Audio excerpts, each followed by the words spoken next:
I'm sorry. Could you introduce Raylene? Oh, I did introduce Oh, myself. okay. For those that came in late, which is probably only one of you, my wife Raylene over here. All right. Tomorrow's her birthday. She will be 81 years old. All right. Let me I just. can't imagine being married to an 80-year-old woman. I'm 87, so All right. Well, it's good to it's good to have Jim here, and I'm looking forward to the conversation. I did want to introduce. I know we have a couple other vets here in the room. There's Jerry Toller. Jerry, if you could raise your hand out there. He spent time in Vietnam. Some of you have met Jerry before. Next to Jerry is Frank Lee, who served in Iraq during Desert Storm, right? It seems like a long time ago, back in, what was that, 91? 91. And I don't know if we have any other combat vets here. Do we have any other combat veterans here? How about you? Where did you serve? Afghanistan. What year? All right. Let's meet after this, okay? Can I? Yeah, I want to meet. All right. So hang out and we'll talk afterwards, okay? So it's great to have vets from Vietnam, Desert Storm. Here we have the tail end of World War II, Korea, Vietnam. Jim wrote a letter to one of the local papers, one of the regional papers, I guess a month or so ago.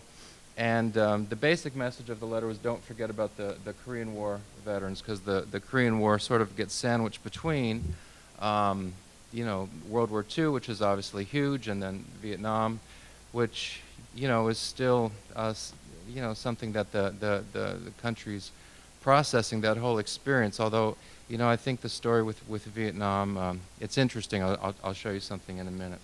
But Korea comes in between and has tended to be forgotten. And the truth is that, you're the first Korean War veteran I've ever interviewed.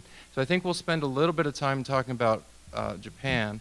I think we'll probably spend most of our time talking about Korea and maybe say a little bit about Vietnam toward the end. But just to sort of set the stage, let me just make a few points and then we'll go to the conversation. So these are the areas where Jim served, and Jim, you can see that screen there, but also this screen here. And so we see Vietnam, and then Korea, and then Japan. So East Asia, Southeast Asia. And that's a part of the world that is, there's a lot of tension there now. These days we're hearing mostly about Eastern Europe, Ukraine, Russia, and then obviously the Middle East, North Africa. But East Asia, there's a lot of growing tension out there, and we don't need to look at these articles, but if you just read the headlines, you can see there's a lot of tension out there. And what's interesting to me, and Jerry, you might be interested in this, and folks interested in Vietnam, and I pointed this out to Jim a minute ago. In light of the potential tensions with China, a number of countries are looking to the U.S. for assistance and protection. And then the question was, among folks living in these Asian countries, do you have a favorable view of the United States? Look at Vietnam, 76%. All right. So I think that's really interesting, that after a difficult war, Vietnam is slowly but surely in the process of turning its back on communist economics. And Jim, you've even been to Vietnam, and I think you and Ray told me that the people there were very nice and very receptive and very friendly. So that's interesting. But in any event, Jim has some historical knowledge of this part of the world, which is not, it's in the news, but it's not on the front pages of the news. But I imagine it's just a matter of time before that part of the world does get to the front pages. Now, just another preliminary point. Sometimes I've heard people say this, I've heard people make this statement that wars don't solve anything. And as I was thinking about Jim's experience, I understand what that statement means, and I think sometimes it's true, but as I was thinking about Jim's experience, I think in other cases it's obviously not true. Think about the case of Japan, for example. In the Second World War, we know about the Nazis and the atrocities associated with the Nazis. Much less known is that the Japanese military was also an incredibly brutal force. And the photo we have here, we have Japanese soldiers who are I'm not exactly sure what's going on, but perhaps using those Chinese prisoners for bayonet practice or something like that.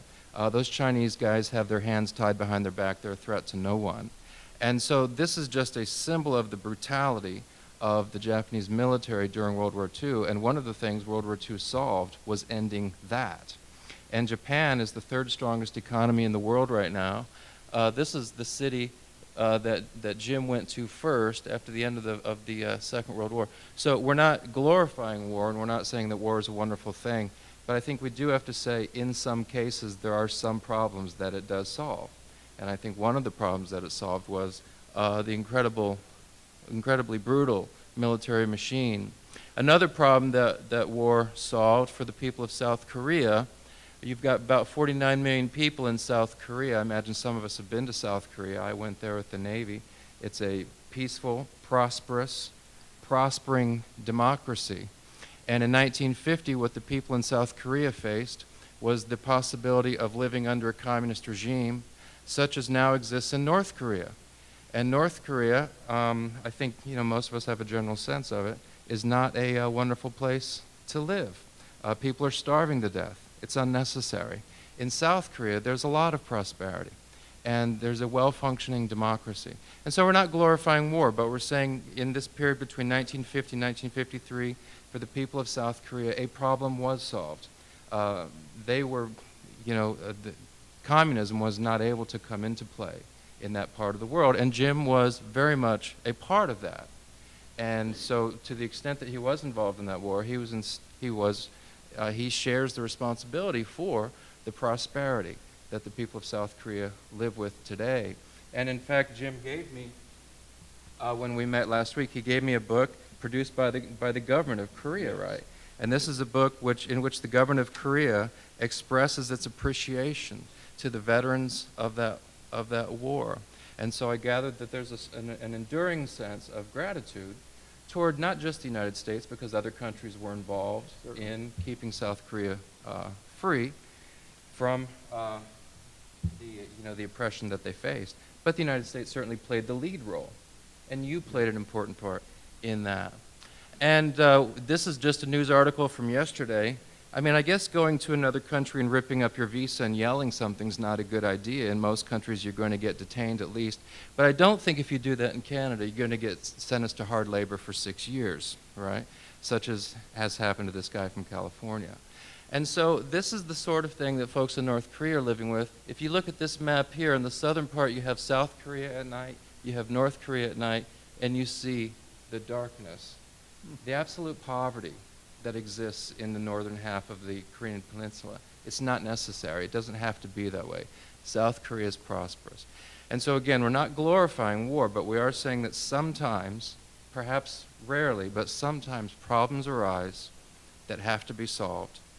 And given the ways of the world, they have to be solved by means of war. And sometimes the result is something that we look back on and say, it's good for the folks of South Korea that happened. Let's turn to Jim. So I'll stop doing the talking and let's turn to Jim. Now, Jim, you got into the Second World War very late. Yes. And so you were pretty young when Pearl Harbor happened, but what do you remember, if you don't remember that specific day? I think you told me you lived in the country, so didn't even have a radio. I mean, usually people refer to, hearing it on the radio. But what are your memories? You were young at the time, but what are your memories about, the United States entry into the Second World War? Thank you. Let's see, I guess I was in the eighth grade at that time. And as the professor points out, we didn't have all the means of the communications that you have today. I'm sure it would have been different altogether. But we were really, I won't say pounded, but it was just a day by day to hate the Japanese, what they did to Pearl Harbor. And I grew up hating the Japanese. And I think that's true throughout my whole young years, up in my teens, until I got in the Army and got over there.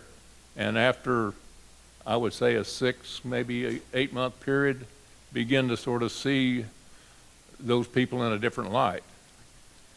And another thing, also in those days, do we all know about war bonds, how you used to buy war bonds? You people all, you remember the war bonds? Oh, yeah, yeah.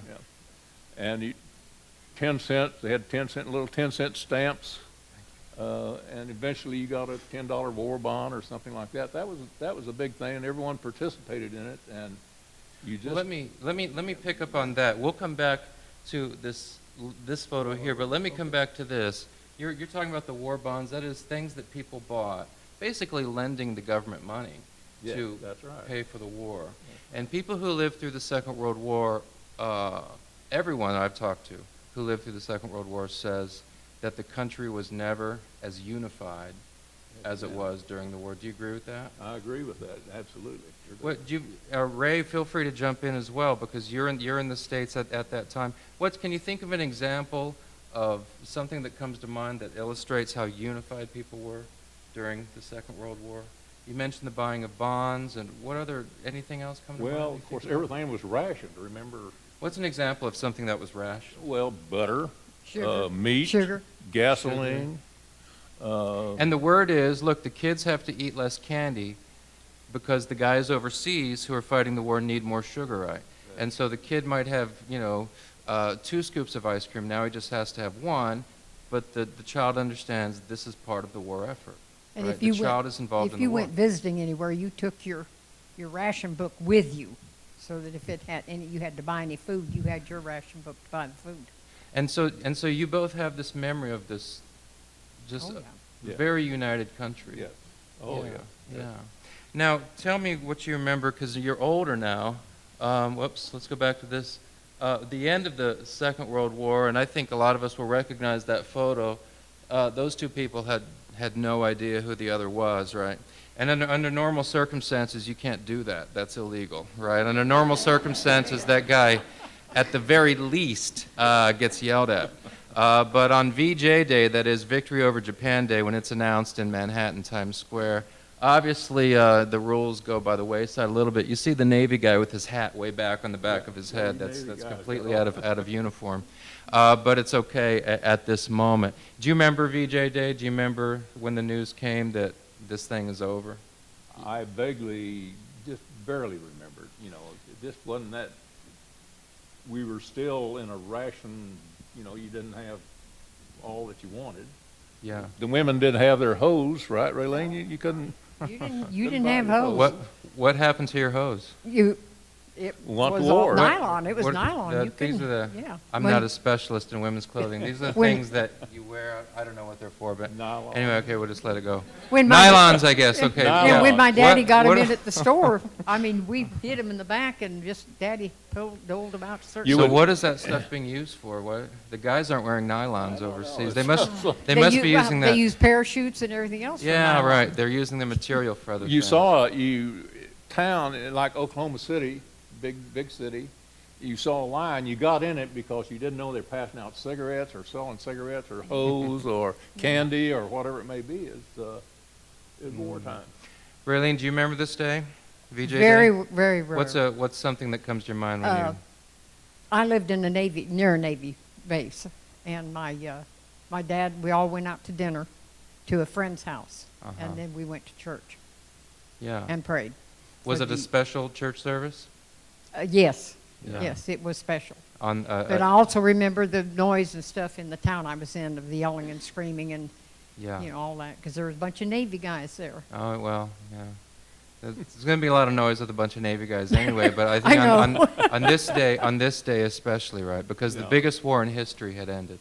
The Germans had been beat months before, Absolutely. and now this very difficult enemy had been overcome. Jim, when did you get into the Army yourself? Yes. I was drafted in October of 1945. War was over, shooting war was over, but of course it still needed people for the occupation, and that's where I ended up at. I landed in Japan, I believe it was about January or February of 46. Okay. And, So early 46, so early in the year following the end of the war. So if you look at the top, that's a photo of the first city that Jim went to. Japan is apparently an irrepressible country because in 2 generations, this is the transformation. It's amazing. Jim, tell us what you remember about your time in Japan. You know, not all of Japan was devastated, but much of it was devastated. Yeah. What are some of the memories that you have of your time in Japan? I think when I first got to Japan, I was assigned to the 25th Infantry Division and further assigned to Nagoya, and we were strictly occupation troops. We had we were a 105 artillery unit, but all that was on blocks, and jeeps and our 3/4 tons. We patrolled the town of Nagoya. The Japanese could not show any no flags. Everyone had to be off streets at midnight. There just wasn't that many folks there, and I was a jeep driver, and I had a radio operator, but we didn't have a radio. You know, one of those deals. And all this equipment is old. You got to realize it was coming from the Philippine Islands and everything to Japan, being distributed out to the units there in Japan. And it was old. The radio, for that reason, the radios were most of them were inoperative. In addition, they were the big PCR 25s and so on that weighed about 50 pounds, not like today where we just have something that'd been so nice and easy if we could have done that. Right. But the people themselves were desperate. There's no doubt about it. They were either looking for wood, anything to burn and for heat, food, whatever, and that included the animals and everything. Can I tell about the zoo that in the Nagoya? Sure, yeah, go ahead. On part of my radio operator and I were assigned a ward in Nagoya, and it was from midnight to 8 o'clock in the morning. A new man in the outfit, so you get the worst deal going. And we went on duty at midnight, got off at 8 o'clock in the morning, and our duty, like I say, was to observe no display of flags, just everything. They had to behave. No one on the street except the policeman and the fireman. And of course, we got acquainted with them real well, particularly the brewery down there. Now, not because it was a brewery. I don't know how they kept that going, but anyway, it's sort of a bootleg thing, I think. It was warm in there, and we had nothing. If you know the Jeep, there's no way you're going to keep warm in that in the wintertime. So we would park there for a few minutes to get warm and so on, and go on about our business of patrolling. And I remember one particular night, we came across a Japanese man, elderly man, just laying in the street. He was, I wouldn't say he was dead, but he was near death. So we put him in the Jeep and taken him to the closest hospital in our ward, and they didn't really want to take him, you know, and that just was in the American way, right? And so finally, we were just, you're going to take him or else, you know, we're going to really get tough here, play the MP part. And they did. And then later on, one of the people told me that when you, at that time anyway, when you treat a Japanese or anyone, they think that from there on, from death, then from then on, you're responsible for that person. You know, you're supposed to. Well, of course, we couldn't help him there. But anyway, on our one more little quick deal. On our in our ward was the zoo, and those the animals up there they were starving to death. But we had to have something to do to kill time because we had midnight to 8 o'clock in the morning just to drive around 5-10 miles an hour. You know how that goes, and so we would gather up. Before at about daylight, we would gather any grass or anything that we'd think those animals would eat, and there was about a flight of, I'd say, probably 15 or 20 steps up to the zoo gate, and we'd clunk, clunk, clunk, clunk up through there, and honked the horn until the caretaker opened up, let us in, and then we would feed it to whatever animal was out there, all Whatever you kind of different could. animals. So you were part of the the broader rebuilding process, Well, right? yeah, And the yeah. and which is taking place throughout the country, and the U.S. plays a key role in basically rewriting Japan's constitution. Now, you mentioned at the beginning that during the war, for understandable reasons, there was a lot of animosity Yes. between Japanese and Americans, and that makes sense in a time of war, and it cut both ways. What was the relationship like now? Now you're in Japan, the Japanese, after their country fights ferociously from the end of 41 into the late summer of 45, now they've been not only defeated, but much of their country's devastated. How did that relationship go between you guys and the Japanese that you just happened to have come across? Like I say, initially, when you were out on the street, the Japanese would step aside. No, I was just a private, nothing. As a low-ranking enlisted guy, Low-ranking yeah. guy. But Yeah. they would bow to you and let you pass by just like you were, a king himself. Well, that sort of embarrassed, I don't know if you call it embarrassing or not, but what are you doing, You didn't like that, yeah. Didn't deserve anything like that. And over a period of time, that, was sort of went out the window, and they quit their bowing and went.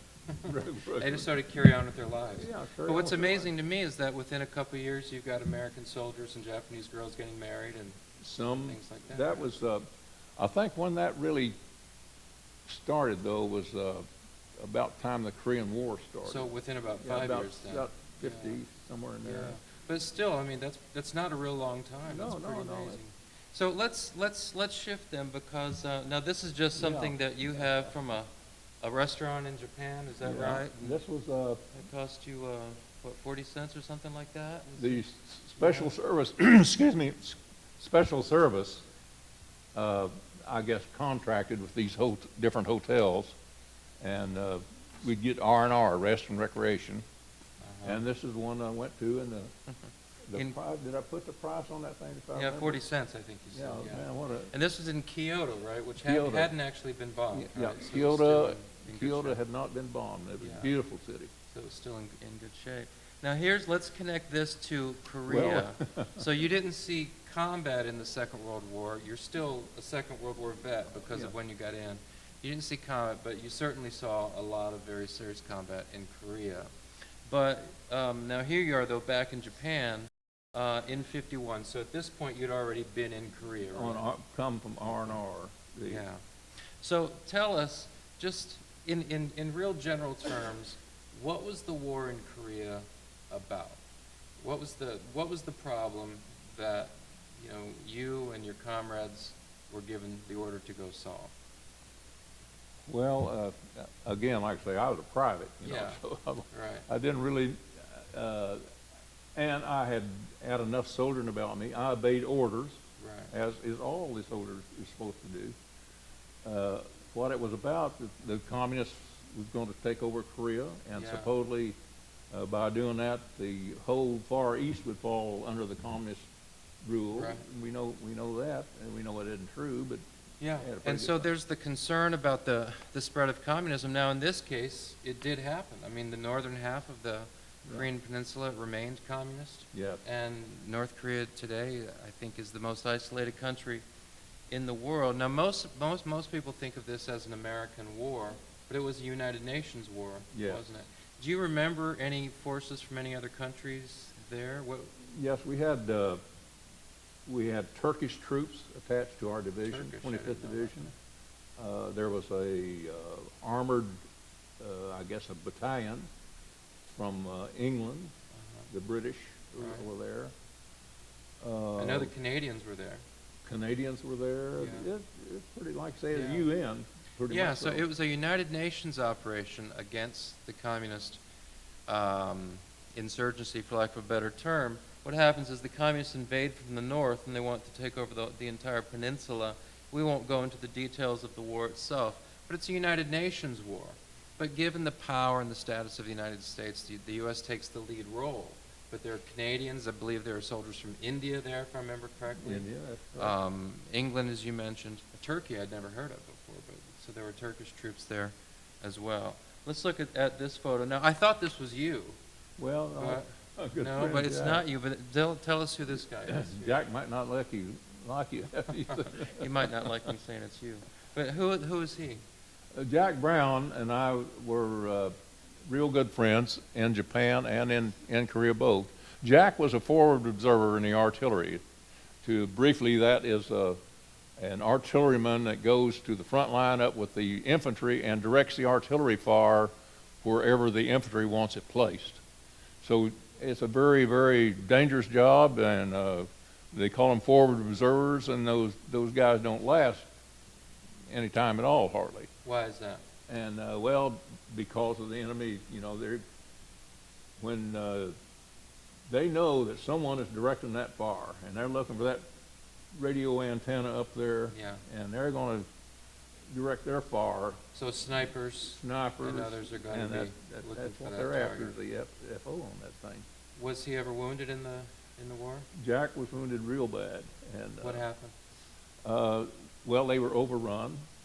Meaning the enemy overran their lines? The enemy overrun Jack, and the Jeep driver that was with him was Paul. I don't remember his last name. Mm-hmm. And Paul, even, I don't know whatever, he got really hurt worse than Jack.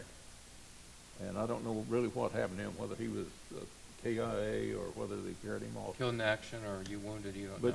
But Jack made, like I say, first lieutenant, came back, got in a big crash, which is another story, in Vietnam, got hurt up again, so. Now, when he was hurt, was it shrapnel or was he shot or what happened? I think his was mostly grenade. A grenade. Grenade gun. And at that point, was he fighting North Koreans or was he fighting Chinese? No, that's North Koreans. North Koreans. Yeah. As well, we'll probably hear more about it as we go, but a lot of Americans don't know, or perhaps some, I guess maybe some do, I'm not sure, that the Korean War actually, one element, tell me, Jack, I'm sorry, Jim, if you disagree, but I think one element of the Korean War is an undeclared war between the United States and China, because there's no question that Chinese and Americans are fighting, but it's not really recognized. Everybody knows it's happening, but there's no formal declaration of war. That's just I don't know if you want to make a comment about that. Is that a village or something in South Korea? Just a village, sort Yeah. of an idea of what the thatched roof and so on, what you Right. expect to see, or the straw roof. So at that time, South Korea was not the prosperous democracy it is now, but it's come a long See, way. the Japanese occupied Korea, right? Right. We remember that World War, 1905 or something like that? Mhm. That's right. They occupied that Yeah. up to World War II. And a lot of people then said that the Japanese really modernized, if you want to call it that, Korea. Mm. Railroads, Right. roads themselves, bridges and so on. Right. And there was a lot of animosity between the Japanese and the Koreans, even to this day. To this day, exactly. Yeah, that remains. Real bad. So, but Korea at that time didn't look anything like the prosperous democracy it is now. Oh, no. It's no, come no, a long way no. since then. Who's this guy? Well, that would be me. That's the only picture of me and my foot. And it says, what does it say? You're checking for trench foot. Trench foot. So Remember, what you, is you that? wear those old combat boots, and you wear them so long, a week or so at a time, and not take them off no sock or with same socks and everything. Planes form down there, a little fungus among us. And that's exactly. So, all right. That was sort of a daily thing, really, was to check your men's feet, your feet, of course, everyone's feet. Who are these guys? This is, in the foreground there is Jack again, and he was, before he went up to be a forward observer, well, he had a gun section, 105 gun section, and that's his gun section. Do you know any of those other guys? Or I just don't Jack? know. No. I Yeah. sure don't know. Now, I've written here this little phrase from Shakespeare's Henry V, this famous line, we few, we happy few, we band of brothers, right? And that's where that phrase comes from. But I put question marks because I didn't want to assert something. I wanted to ask you, here's what I've heard sometimes from veterans. They'll say, you know what, I actually wouldn't want to live with those guys that I fought with anymore, and I wouldn't necessarily want to have them in my neighborhood anymore. Yeah, But I always, going through combat with them, there's always a very close connection that you have with the guys you went through combat with. absolutely. That stays with you for the rest of your life. Do you believe that? Do you agree with that? That's a truism. That is true. What image comes to mind, or what thought comes to mind when I refer to this, this sense of being a band of brothers who are brought together? You're not thinking politics, you're not thinking philosophy, No. you're thinking really about just surviving the war, right? That's right. But it's very intense. What comes to mind? Is there an image or something that comes to mind when you think about that, the strong sense of camaraderie? Well, like Jack's section there, in a 105 gun section, there's 7 men. The sergeant, everyone has their own little duties, Yeah. and they're all capable of performing each other's duties in case they get hit or for some reason can't. And you just, it sort of becomes a family almost, really. And there's a lot of competition between Jack's section and the other sections within that battery. And the same thing goes, in those days anyway, there was in a field artillery battalion, there were 3 batteries, A, B, C, and there's a lot of competition between A, B, C, and it just... And do you think that promoted a kind of excellence, that sense of competition? I do. Sometimes I've heard veterans say that, of course, when you go into combat, that's fearful itself, that causes fear. But then there's another fear, which is sometimes greater, which is the fear of failing the guy next to you. Does that make sense to you? Well, yes, it does. Like I say, you're sort of protective, as you would your brother or one of the families within that, Yeah. Here's another photo. I don't know if you know, is Jack up there again? Oh, yeah. Right now? Jack. Yeah. Now, each of those, you can see the shells that they're setting on, and that's probably about a day's worth of shells that they fire. Now, how far could that cannon shoot? 105 ranges about 6-7 miles. Wow. And So often combat's going to be with guys you can't see. They're way out there. Oh, yeah. And it's not, you can't see them not because they're in the bush, but they're way on the other side of a The hill or something like that. the means of projecting that projector is how many bags of powder you put into the gun, into the shell itself. See, Wow. number 1, you just poop and go out there maybe next door almost. And Yeah. number 7, you put 7 in there and it's going to get on out far on out. Farther so. out. Now, these pictures the next few are a little difficult to see. Let's just see Christmas. so this is Christmas. So is that designed to be a Christmas tree in the background there? That was meant to be a Christmas tree. Now, that's not you in the helmet, right? No, that was just a, Now, is that an American and a Korean guy together? There, yes, that would be it. Yeah. So you fought alongside the South Koreans then, as well.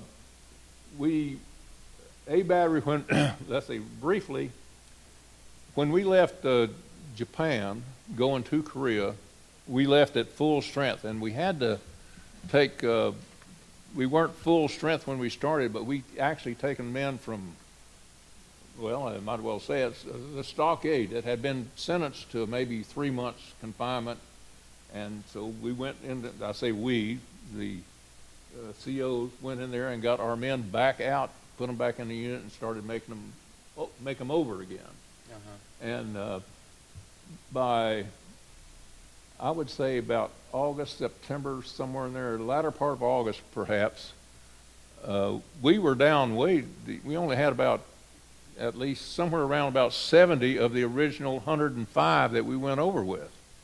And some of them had been KIA, some with WIA. So KIA is killed in action, WIA Yeah. wounded in action. Some sickness, any number of things. Anyway, we were way down there, and so they augmented our units with Koreans. Oh, I see. Now, they weren't really soldiers, but I don't know how they got those guys off the streets, pretty bad. They assigned them to our units and further assigned them to different sections. Gun sections, 105 gun sections they got, depending on how many soldiers they had within that jack section, or whatever it was. He may have got 2 or 3 Koreans with just the bare minimum of military training. But they were good enough, they could load a shell, they could dig a hole, they could... So even though it was a UN operation, sometimes there was a lack of trained men. Yeah. Now, I want to pick up on something that you just said. Let me fast forward. Here's a photo. Your friend Jack took this photo as well, right? Yeah. And the students will notice that of the 6 there, 3 of these guys, I don't know if they made it home physically, but they didn't survive the war, KIA. And so the fellow here on your left, the second from the left, Martinez, he did not survive the war. Let me see. The one next to Jack, between Martinez and Jack, So did not. second from the right, is that right? Boone, he did not survive the war. And then what's the other one? Kneeling, the first guy kneeling. And then Perry, the guy on the far left, is that right? No, the guy on the right here who's kneeling. Kneeling. He did not survive the war. And so you've got a photo of 6 guys. You've got 3 who didn't make it. You just gave the number here. You had 70. I'm sorry, you had 105. Now you're down to 105 originally. Now you're down to 70 at this point that you have in your mind. And I don't know. It's probably an unanswerable question. How old were you at this time? 22, 23, 24, something like Well, this? 51, born 27, 20. Someone who's out there. 20, somewhere in the 23. early 20s.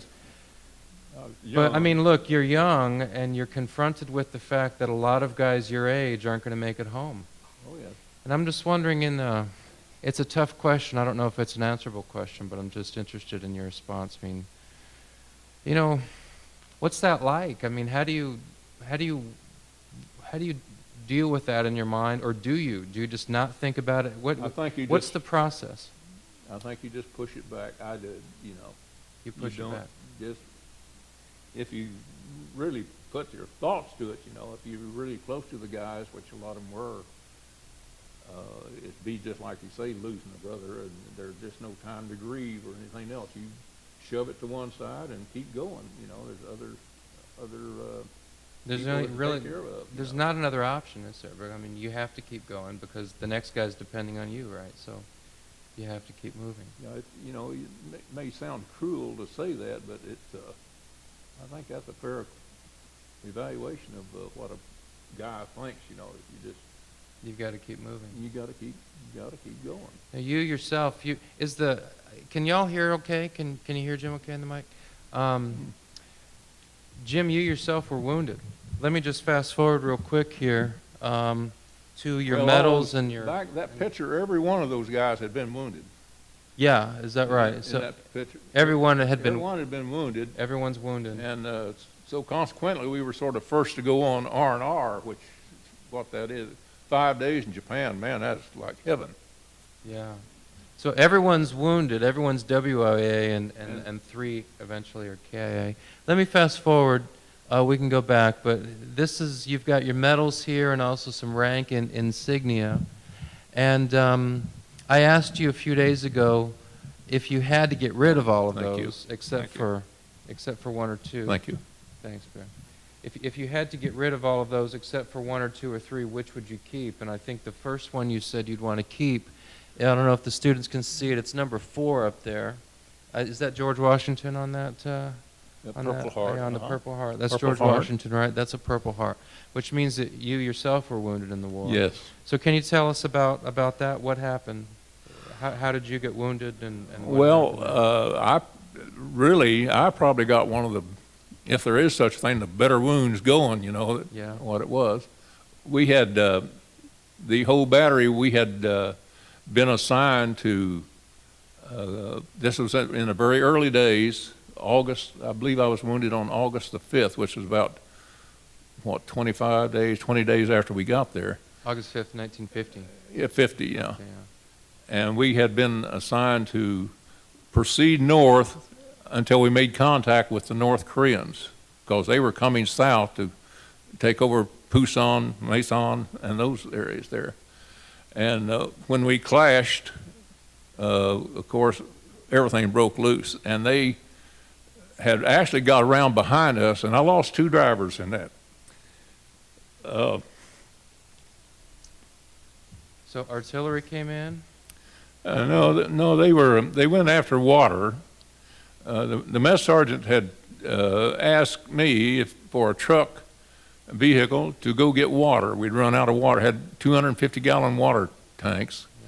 And so a couple of guys went, hey, I'll go. So they went, and they got about 2 miles from up, and they got ambushed back behind and killed both of them. And so at that, the powers to be, the colonel, realized that we were surrounded, that they had got around behind us. So we pulled out, lined us all up, and we made a mad dash back to the rear about where we'd started from, actually. Safety, we thought, and got back in there well after dark and just set up in a schoolyard or something. And about the next, I guess it was the next day, we got pretty well set up. Everything was pretty quiet. Got out of that fairly easy, you know. Knew where the North Korean, how far south the North Koreans had progressed.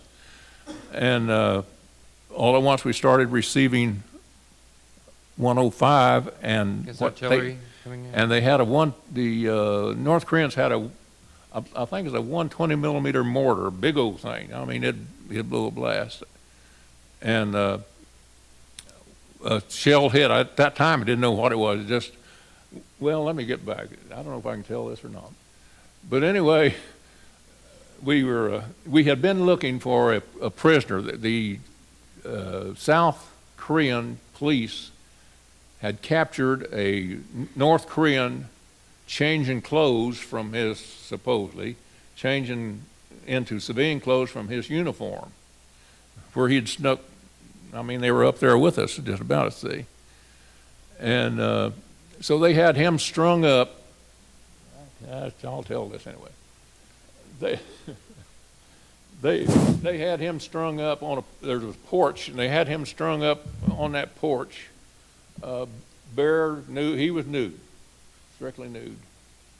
Wires tied, spread-legged, and had a WE8 telephone wire. You veterans know what WE8 telephone wire is. And had him tied up with that, and had wire strung from a crank telephone, you know, an old telephone, WE8 telephone. We remember those, WE8 telephones. And they had wire from those telephone up to his testicles. And they'd crank it every now and then, trying to get information out of him, because he was a spy. That's what they. So it was torture. Yeah. And he was screaming bloody murder. You know, my God, anyone would, you know. So anyway, our captain,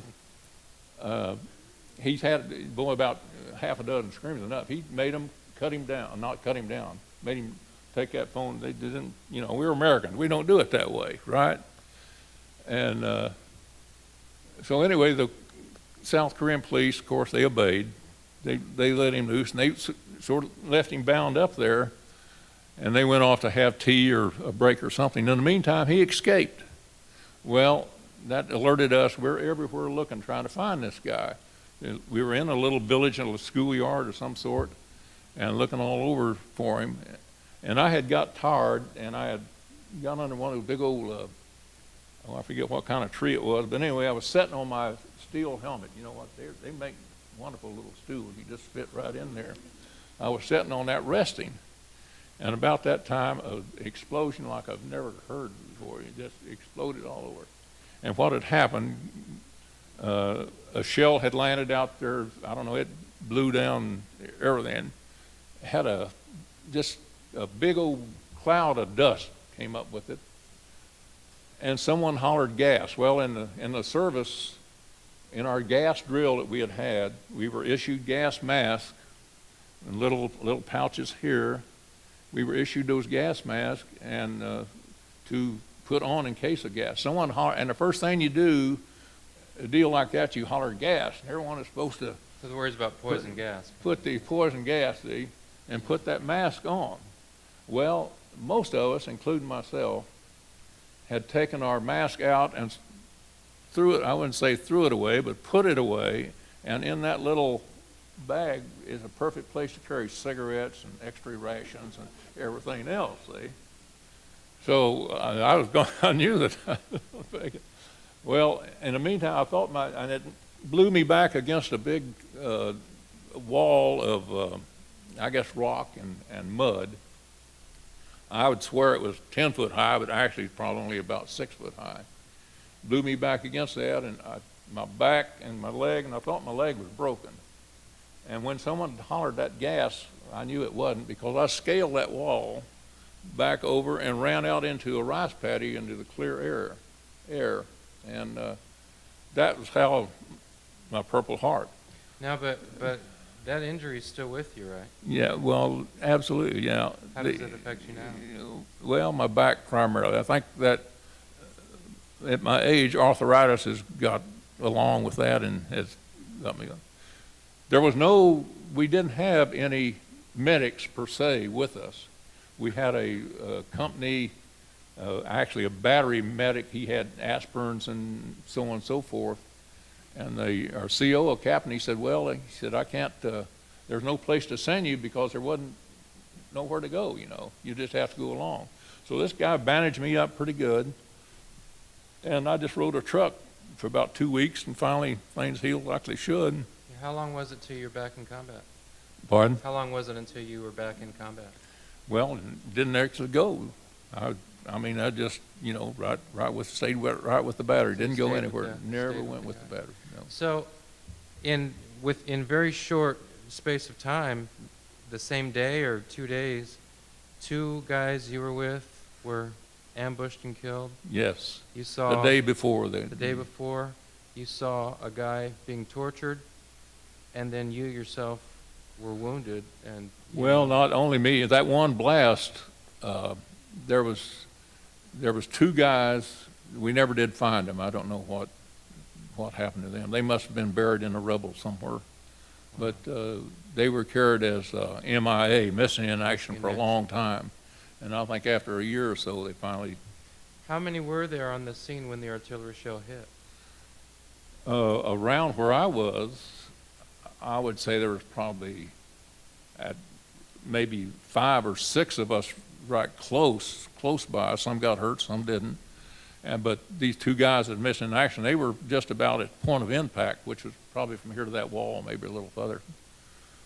And so you were wounded. The other 2 guys were listed MIA, missing. MIAs. Probably killed in action.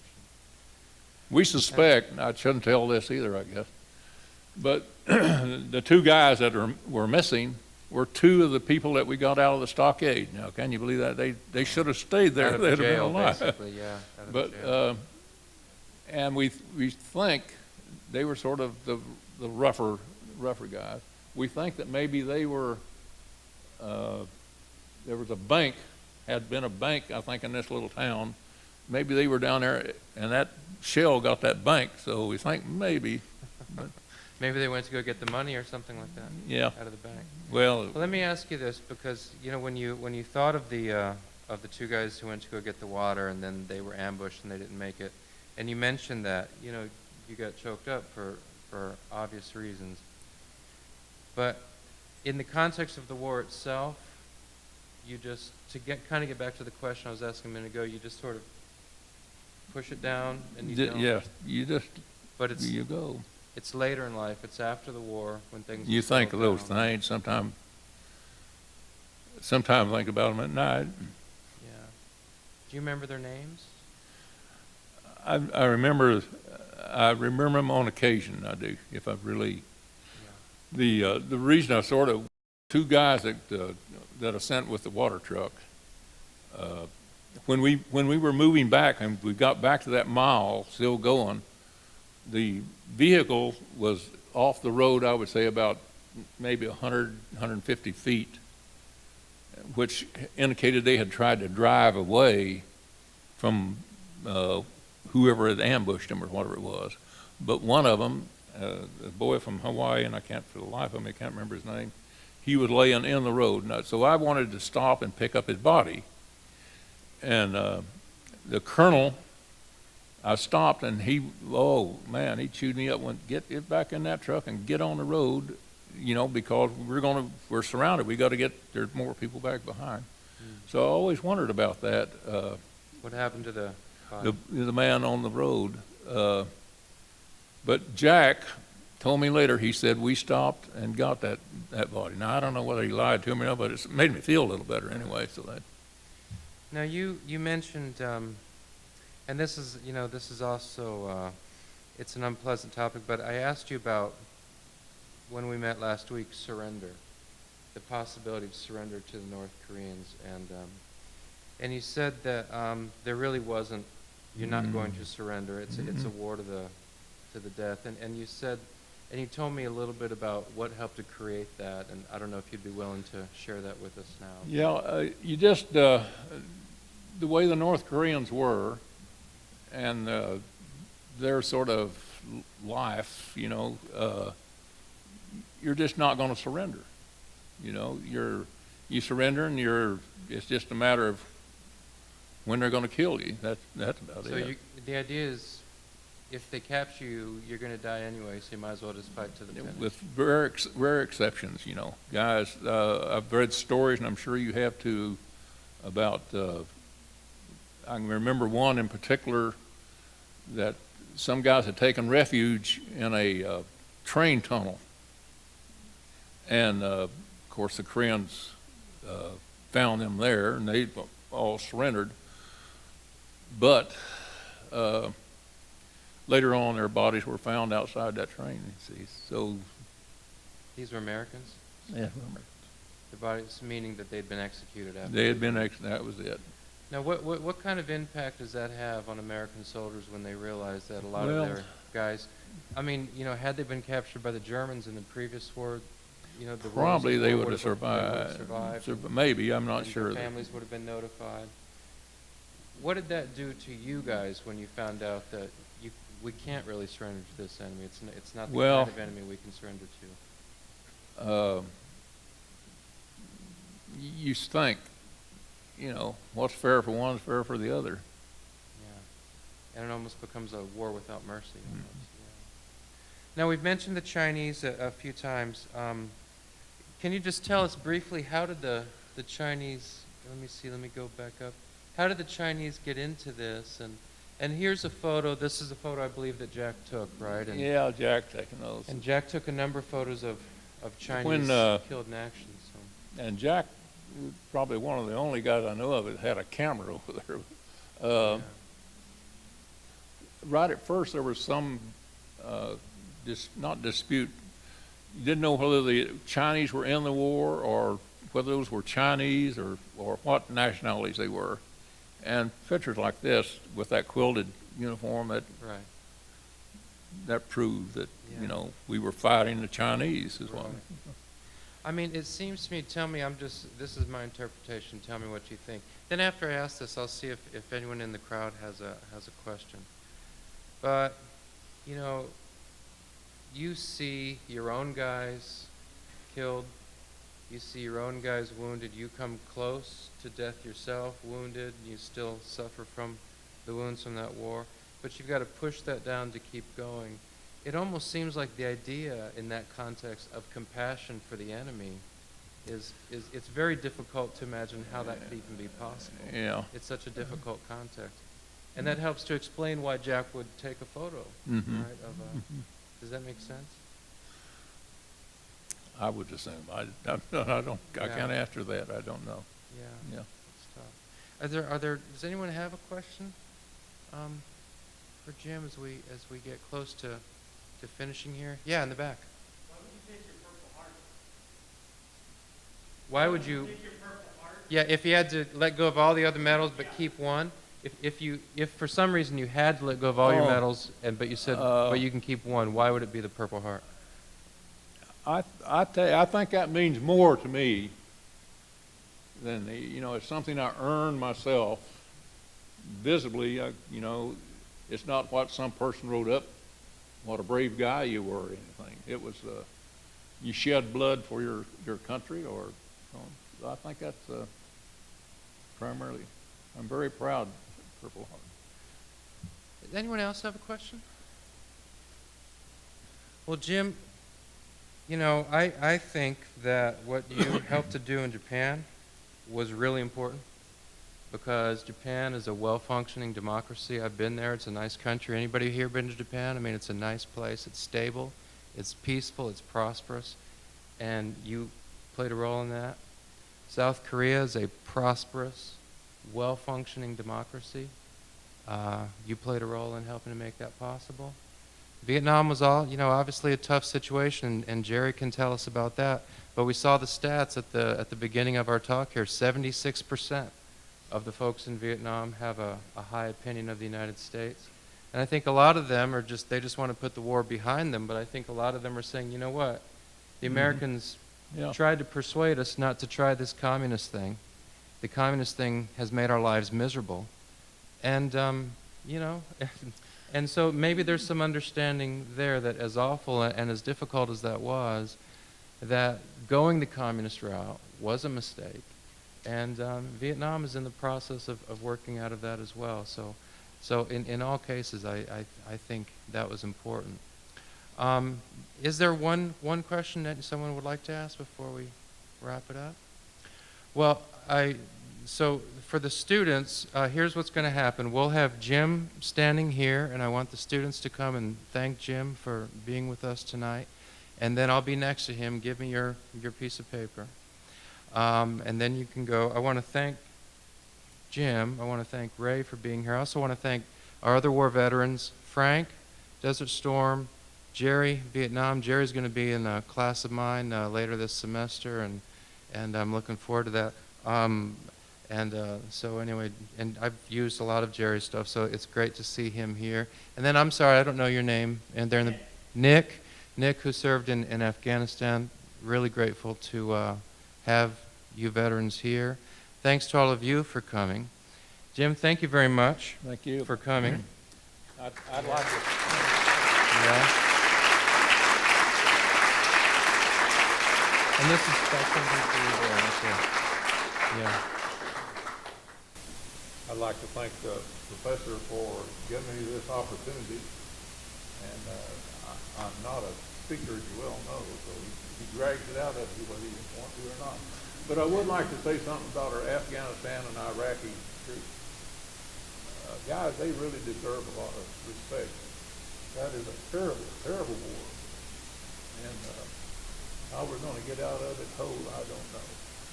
But I too would like to thank them for their service. Yeah. thank all of you for coming. I really, really appreciate it.